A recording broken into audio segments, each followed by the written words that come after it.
انسان کی عقل تو صرف اتنی ہی ہے کہ اگر اسے جانور کہا جائے تو ناراض ہو جاتا ہے، اور اگر شیر کہا جائے تو خوش ہو جاتا ہے۔ اگر تمہارے ذہن سے کسی شخص کا خیال نہیں نکل رہا تو اس کا مطلب ہے کہ تم اپنی دعاؤں کا سلسلہ جاری رکھو۔ جو حد سے زیادہ پیار کرتا ہے وہ حد سے زیادہ نفرت بھی کر سکتا ہے، کیونکہ شیشہ جب ٹوٹتا ہے تو وہ خطرناک ہتھیار بن جاتا ہے۔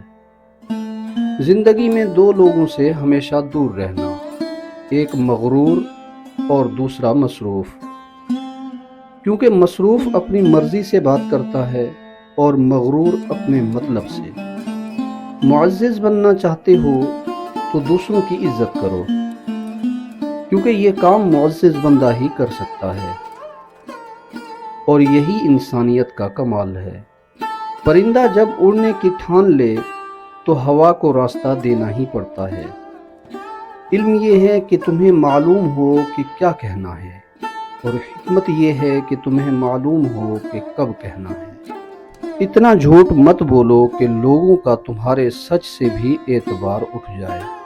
اللہ جب کسی بندے سے ناراض ہوتا ہے تو اسے پاکیزہ لوگوں کی عیب جوئی میں مشغول کر دیتا ہے۔ درویشوں کے علاوہ دنیا کے باقی لوگ بچوں کی مانند ہیں جو دنیا کے کھیل میں مگن ہیں۔ شکر کو چادر کی طرح پہنو، یہ تمہاری محتاجی کے ہر کونے کو چھپا لے گا۔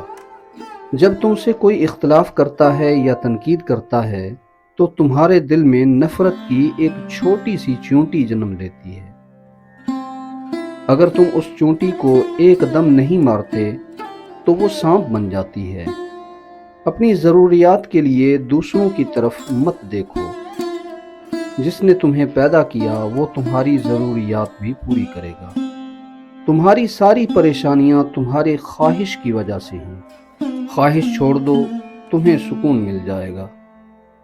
پھل درخت کے اندر نہیں آتا، یقین نہیں تو درخت کاٹ کر دیکھ لو، لکڑی ہی لکڑی ہے۔ رزق زمین کے اندر سے نہیں آتا، یقین نہیں تو کھدائی کر کے دیکھ لو۔ ہزاروں مایوس لوگوں میں سے اگر اس نے تمہیں دعا کی توفیق دی ہے تو پھر وہ کیسے تمہاری دعا کو رد کر سکتا ہے جس نے دعا کا حکم دیا ہے؟